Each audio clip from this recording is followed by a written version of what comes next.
사도행전 27장 21절부터 26절까지의 말씀 교독합니다. 21절 제가 먼저 읽습니다.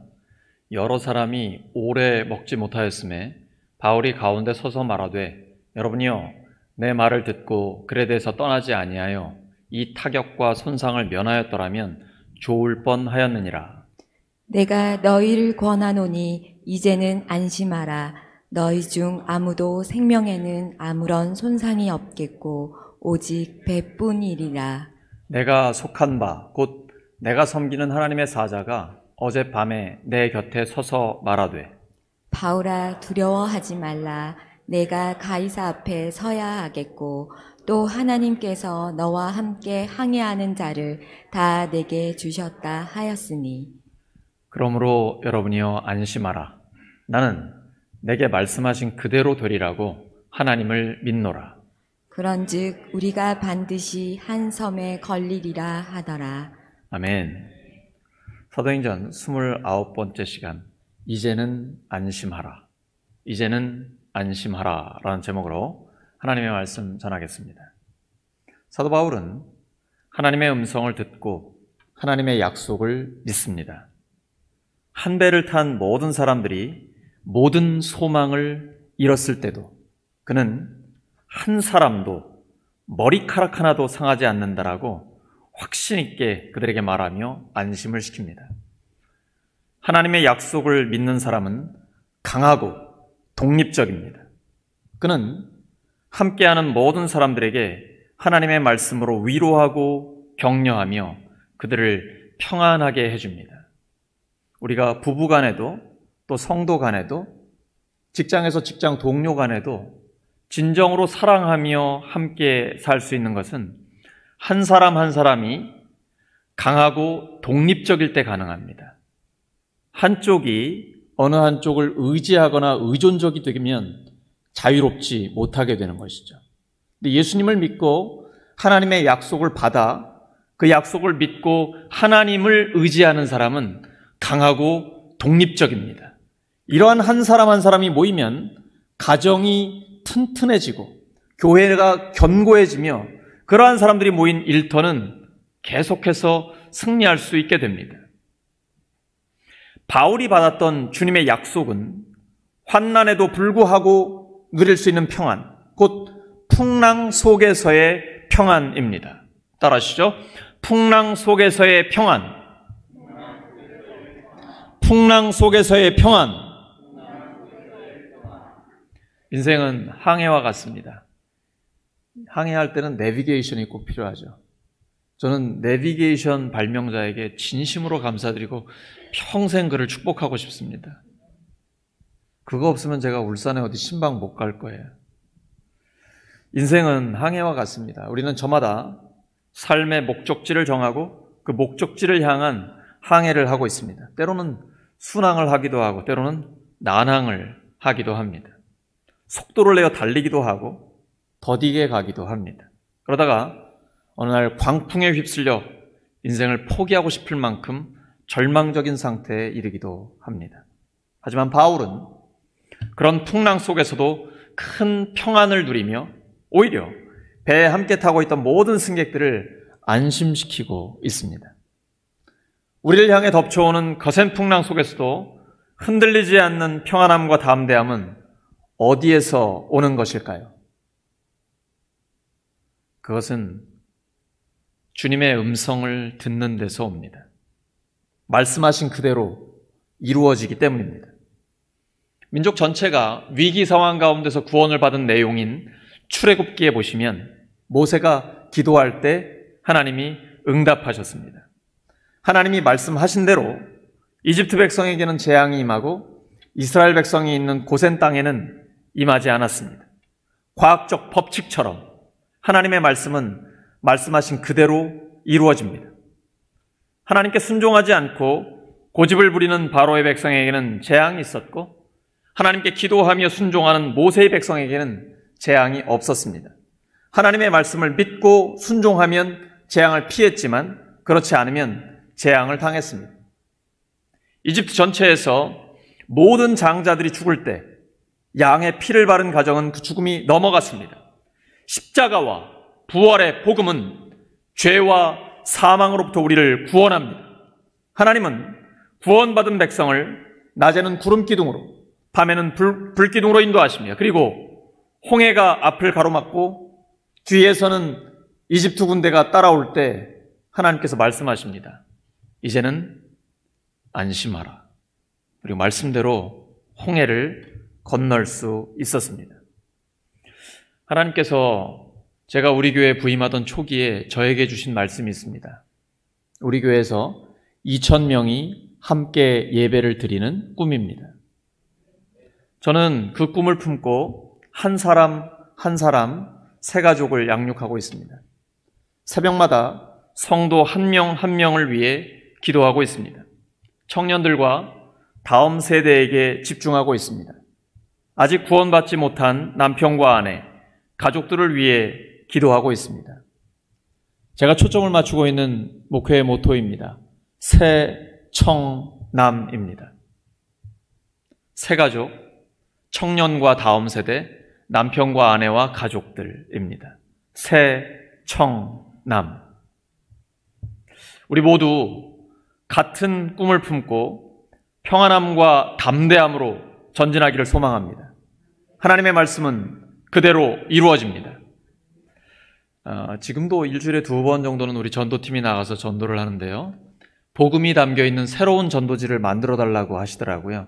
그래서 지금 제작 중에 있는데 먼저 2,000장을 인쇄하려고 합니다. 오늘 본문에서 바울은 죄수의 신분으로 배를 타고 로마로 가고 있습니다. 그런데 바다에서 광풍을 만나 배가 침몰할 위기에 처했습니다. 배에 탄 모든 사람들은 살아 돌아갈 희망을 아주 잃어버리고 말았습니다. 바로 그때가 하나님의 소망을 줄 수 있는 기회입니다. 위기는 기회입니다. 바울이 승객들을 격려합니다. 전에는 제 말을 듣지 않아서 지금 큰 고통을 당하고 있지만 이제라도 제발 기운을 내십시오. 이 배만 잃을 뿐 여러분 가운데 한 사람도 목숨을 잃지는 않을 것입니다. 바울은 죽음의 위기 가운데서 주님의 음성을 듣고 그 배에 탄 사람들을 위로하고 격려합니다. 그래서 한 사람도 생명을 잃지 않고 모두 다 살리는 체험을 하게 됩니다. 고난 가운데 하나님을 경험한 것입니다. 그리스도인은 하나님의 말씀을 품고 있기에 다른 사람들에게 용기와 소망을 줍니다. 이것은 막연한 낙관이랑은 다릅니다. 되면 되고 아니면 말고 이런 것 아닙니다. 하나님의 말씀은 법칙과 같습니다. 말씀 그대로 이루어집니다. 그래서 우리 신앙인들은 정직한 것이 가장 중요합니다. 기도했는데 응답이 안 될 때도 있지요. 있잖아요. 내가 기도한 대로 안 될 때도 있지 않습니까? 그러면 왜 안 됐는지, 혹시 안 되는 것이 응답은 아닌지 하나님 앞에 정직하게 여쭤봐야죠. 기도하면 하나님이 응답하시죠. 그러면 이게 하나님의 뜻이었구나. 하나님의 때에 하나님의 방법대로 역사하시는구나. 정직해야 합니다. 현실에 부딪히고 진실하게 만나야 합니다. 신앙생활은 현실을 직시하는 것입니다. 그러나 현실을 초월하는 하나님의 말씀을 믿고 도전하는 것입니다. 하나님의 말씀은 반드시 이루어집니다. 최근 우리나라는 광풍에 휩쓸리는 것처럼 어려운 가운데 있습니다. 코로나19로 인한 피해가 계속되고 있고 여러 가지 사건, 사고들이 있습니다. 이때 서로 책임을 전가하고 비난하는 데만 급급하면 위기를 극복하기 어렵습니다. 교회와 가정도 마찬가지입니다. 오직 어제나 오늘이나 영원토록 동일하신 하나님을 믿고 함께 나아가면 극복할 수 있습니다. 함께 나아가면 극복할 수 있습니다. 하나님께서 지금 우리에게도 은혜를 베푸시고 지켜주시기 때문입니다. 일촉즉발의 위기 상황에서 가장 나타나기 쉬운 현상은 사람들이 모든 의욕을 잃어버리고 자포자기해버리는 것입니다. 최근 뉴스에도 OECD 국가 중에 우리나라가 자살률 1위라는 것은 굉장한 충격을 우리에게 주고 있습니다. 그래서 교회가 할 일이 너무나 많습니다. 하나님의 말씀은 능력이 있습니다. 죽은 자를 살립니다. 그리고 자살하고 싶은 사람의 그 마음을 변화시킵니다. 나를 향한 하나님의 목적, 예수님이 생명을 내어주기까지 나를 사랑하신다는 하나님의 사랑을 새롭게 느끼게 됩니다. 그래서 하나님의 말씀은 죽은 영혼을 살립니다. 죽고 싶은 영혼을 다시 살립니다. 그래서 교회에는 하나님의 사명, 세상을 살리는, 사람들을 살리는 사명이 우리에게 주어져 있는 것입니다. 세상의 희망이 교회에 있습니다.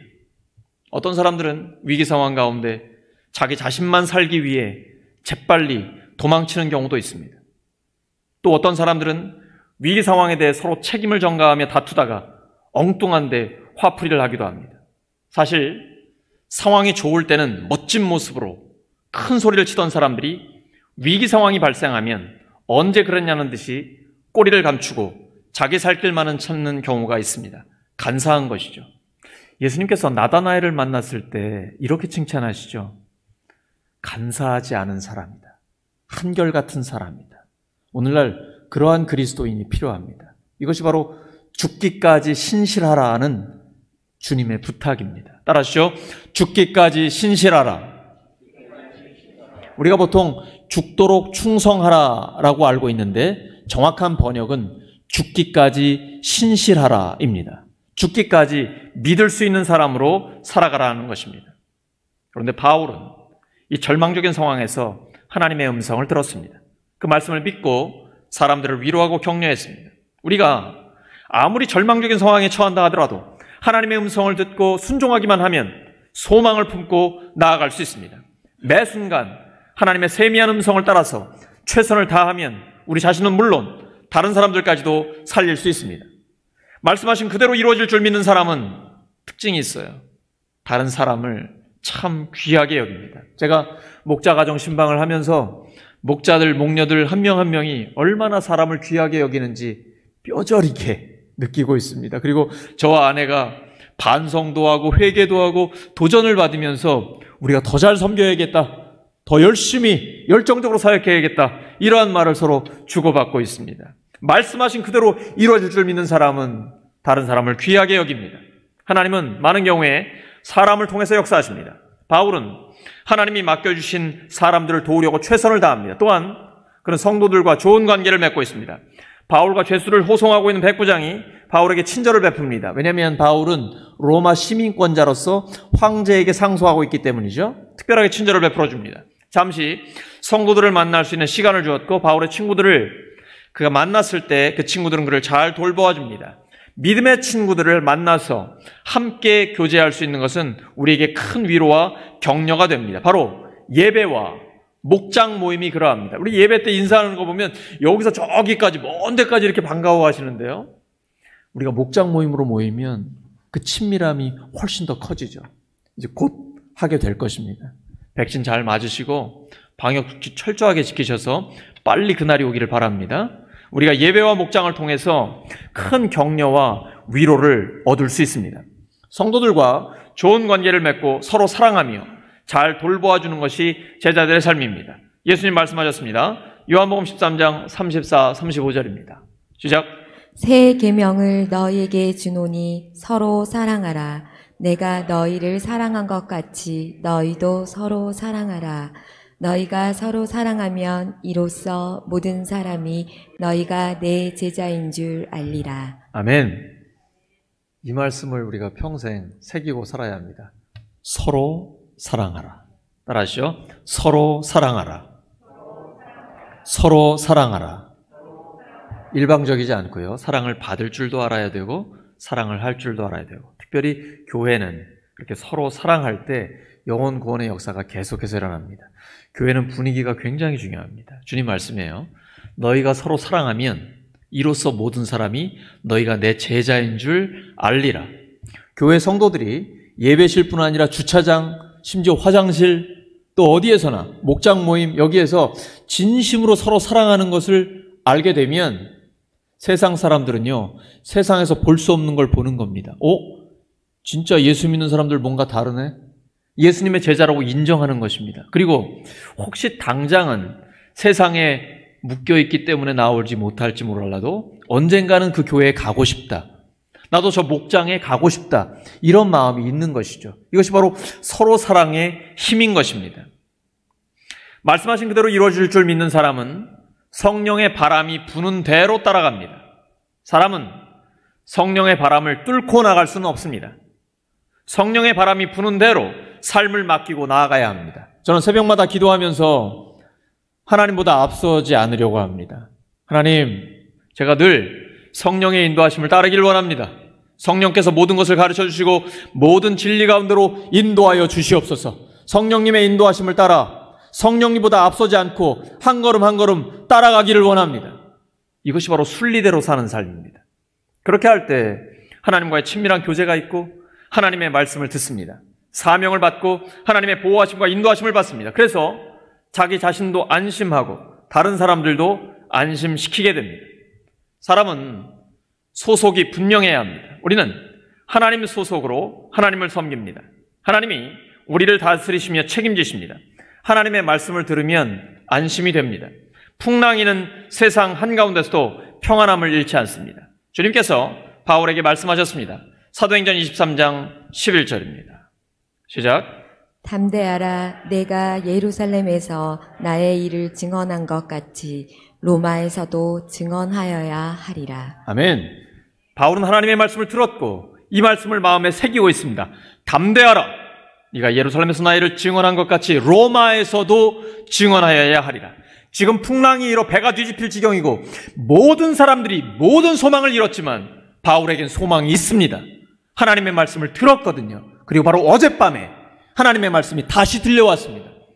왕년에 안 됩니다. 과거에 아니에요. 어젯밤에, 오늘 나에게 또 말씀하시는 겁니다. 그 말씀에 능력이 있는 것입니다. 눈 감으면 들려오는 말씀이 있습니다. 그 세미한 음성에 주목하시기 바랍니다. 나에게 주시는 성령의 음성입니다. 어떤 어려운 상황에서도 주님의 말씀을 들으면 믿음이 생기고 소망이 넘칩니다. 고난을 극복할 수 있고 나와 함께하는 사람들도 살릴 수 있습니다. 그리고 그 말씀은 실제로 이루어집니다. 오늘 27장의 마지막에 보시면 단 한 명도 생명을 잃지 않았습니다. 모두 다 구원받았습니다. 생명이 위태로운 상황에서도 안심할 수 있는 이유, 하나님이 함께 하심을 믿기 때문입니다.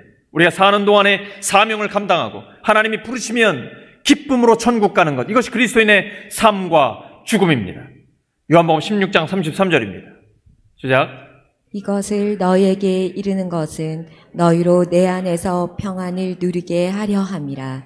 세상에서는 너희가 환난을 당하나 담대하라. 내가 세상을 이겼노라. 아멘. 세상에서는 환난을 당합니다. 그러나 담대하라. 내가 세상을 이겼노라. 지금 우리가 위기 상황 가운데 있고 실제로 어렵지만 하나님이 평안을 주신다는 약속입니다. 바울은 하나님의 음성을 듣고 있습니다. 하나님과 개인적이고 생생한 교제를 하고 있습니다. 바울의 담대함과 평안함은 풍랑 속에서도 주님의 음성을 듣는 데서 옵니다. 이 풍랑 속에서 바울이 끝까지 붙들고 있었던 것은 하나님과 친구처럼 가까이 지내는 것이었습니다. 바울에게는 언제나 성령님이 주시는 영감이 살아있었습니다. 이 교제를 통해서 하나님의 음성을 들었을 때 바울은 더 이상 절망할 이유가 없었습니다. 마음에 소망이 넘쳤습니다. 이런 소망은 모세처럼 기도할 때 주어집니다. 모세는 하나님과 친구처럼 얼굴과 얼굴을 맞대는 친밀한 교제를 했습니다. 출애굽기 33장 11절입니다. 시작. 사람이 자기의 친구와 이야기함 같이 여호와께서는 모세와 대면하여 말씀하시며. 그리스도인에게 기도는 생명줄입니다. 호흡과 같습니다. 우리 호흡은 들숨과 날숨이 있습니다. 그래서 우리가 먼저 하나님 앞에 내 모든 심정을 다 토로해 놓는 거, 막 쏟아내는 거예요. 힘들면 힘들다고 하나님 앞에 부르짖고 내 모든 것 전부 다 쏟아내는 겁니다. 그 다음에 이제 들이쉬어야 됩니다. 하나님의 음성을 들어야 합니다. 기도는 듣는 기도가 훨씬 더 중요합니다. 쏟아내는 것도 하나님께서 내 안에 이렇게 시원함을 주세요. 근데 시원한 것만으로 살 수 있는 건 아니잖아요. 하나님의 음성을 듣고 방향을 잡아야죠. 이 두 가지가 우리에게는 생명줄입니다. 호흡이 멈추면 영적으로 죽습니다. 기도를 잃어버리면 남는 것은 인간적인 몸부림밖에 없습니다. 하지만 창조와 역사의 주 하나님은 나보다 나를 더 잘 아십니다. 완벽하게 아십니다. 내 과거, 현재, 미래를 전부 아세요. 내가 삶의 문제와 씨름할 때 자주 넘어지면서도 내일을 향해 걸어가는 그 나를 보시면서 너무 흐뭇해하세요. 하나님 우리 너무너무 사랑하세요. 여러분, 우리 아이들 낳았을 때 그 갓난아이 보면서 너무 행복했던 거 기억나시죠? 지금 아마 신전사님은 믿음이 보면서 그러실 텐데 하나님은 우리를 보시면서 늘 그런 마음을 갖고 계세요. 잠잠히 사랑하세요. 우리를 너무나 아끼고 우리가 잘 되고 행복하고 하나님 나라를 마음껏 누리기를 원하고 계십니다. 그 하나님의 사랑을 우리가 마음껏 받기를 소망합니다. 살아계신 하나님과 대화를 나누는 것은 희망이요, 생명이요, 구원이요, 능력입니다.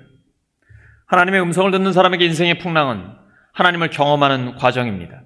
파도 타기와 같습니다. 저처럼 파도를 못하는 사람은 파도가 오면 좀 두려움이 있겠지만 서핑을 하는 사람은 큰 파도가 오면 올수록 신나는 모험이 됩니다. 하나님을 경험하는 기회가 될 수 있는 것입니다.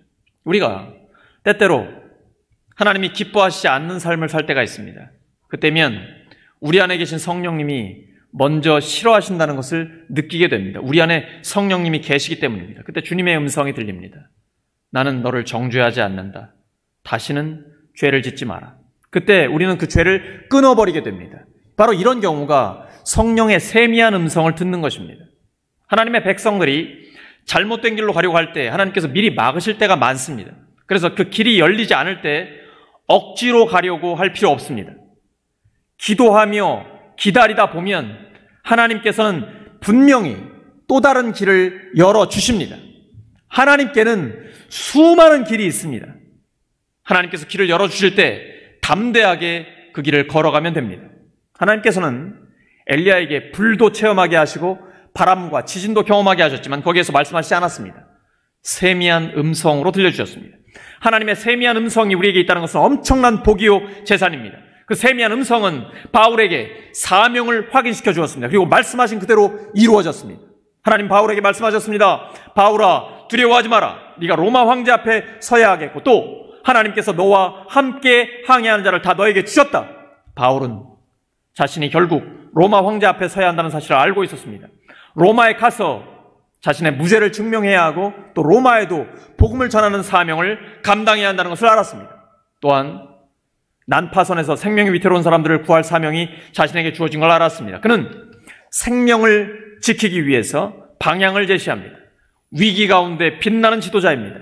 사명이 있는 사람은 언제 어디서나 지도력을 발휘하게 됩니다. 우리 한 사람 한 사람이 교회와 가정과 일터에서 위기 가운데 빛나는 지도자가 되기를 소망합니다. 우리가 바로 세상의 희망이요 하나님께서 우리를 세상에 보내셨습니다. 창세기 18장 26절입니다. 시작. 여호와께서 이르시되 내가 만일 소돔 성읍 가운데에서 의인 50명을 찾으면 그들을 위하여 온 지역을 용서하리라. 이때 아브라함과 하나님이 대화를 하시면서 50명이 10명까지 내려가게 됩니다. 만약에 의인 10명이 있으면 그 의인 10명 때문에 성 전체를 용서해 주시겠다라고 하나님은 약속하셨습니다. 예수님을 믿고 용서받아 하나님 앞에 의인이 된 우리 한 사람 한 사람을 통해서 하나님은 수많은 사람들을 구원하십니다. 사명이야말로 고난을 극복할 수 있는 힘의 근원입니다. 자신이 무엇 때문에 이 세상에 존재하고 있는지 또 무엇을 위해 살고 있는지 알고 있는 사람은 고난과의 싸움에서 의미를 발견하게 됩니다. 그런데 무엇 때문에 고생을 하고 있는지 모르고 그것이 아무런 의미가 없다고 생각되면 넘어질 수밖에 없습니다. 그러므로 사명이야말로 고난을 극복할 수 있는 힘의 근원입니다. 바울은 하나님의 말씀을 통해 자신의 존재 이유를 확인하고 있습니다. 그리고 그 말씀으로 사람들을 안심시킵니다. 한 사람도 잃어버리지 않는다고 확신을 줍니다. 바울은 그 근거를 제시했습니다. 어젯밤에 하나님이 말씀하셨다는 것입니다. 단순합니다. 확실합니다.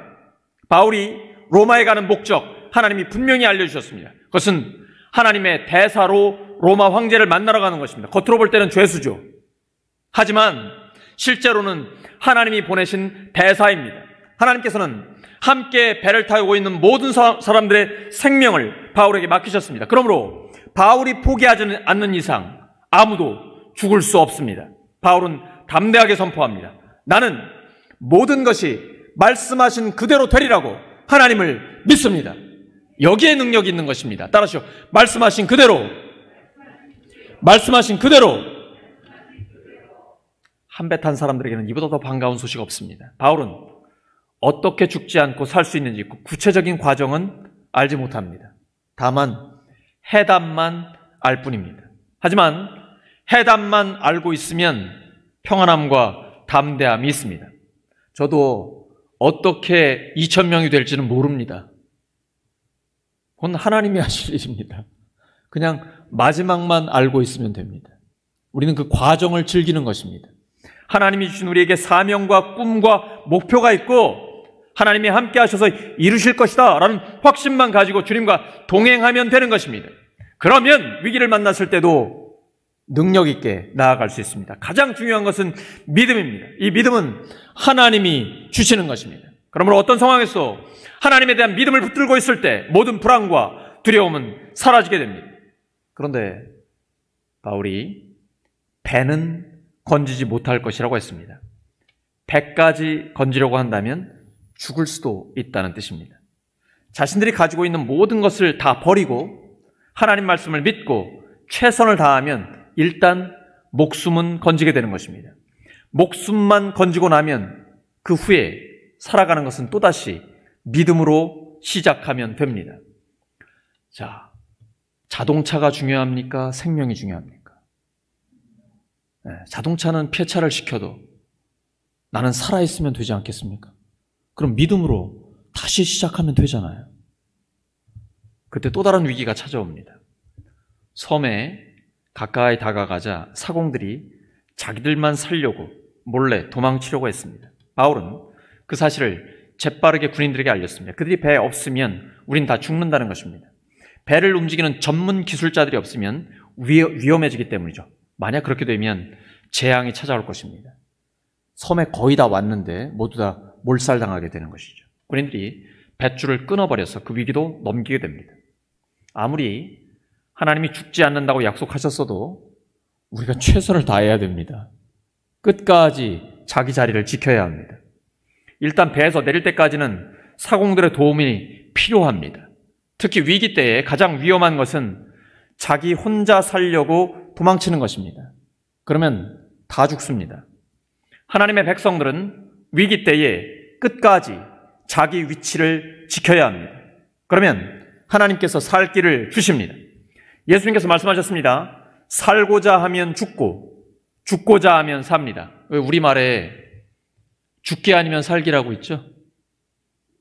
우리는 예수님의 죽으심과 부활을 통해 영원한 생명을 얻었습니다. 그리고 그 영생을 누리면서 나는 죽고 예수로 살면 살아나는 역사가 일어나게 됩니다. 말씀 정리합니다. 세상에는 광풍이 일고 있습니다. 코로나19, 기후변화, 가까운 일본에서의 지진, 불안한 남북관계, 복잡한 국제성세, 그리고 교회와 가정의 어려움들, 지금 우리는 어디로 가고 있습니까? 그런 폭풍 속에서도 우리를 안심시키는 것이 있습니다. 그것은 하나님의 말씀입니다. 말씀하신 그대로 이루어집니다. 부활하신 주님이 우리와 함께 하시기 때문입니다. 말씀과 함께 폭풍 속에서도 평안을 누리는 우리 모두가 되기를 예수 그리스도의 이름으로 축원합니다. 함께 기도합니다. 하나님 아버지, 저희들에게 음성 들려주셔서 감사합니다. 이제는 안심하라. 하나님 말씀 믿고 평안함과 담대함 가운데 나아갑니다. 하나님 말씀대로 이루어 주시옵소서. 예수 그리스도의 이름으로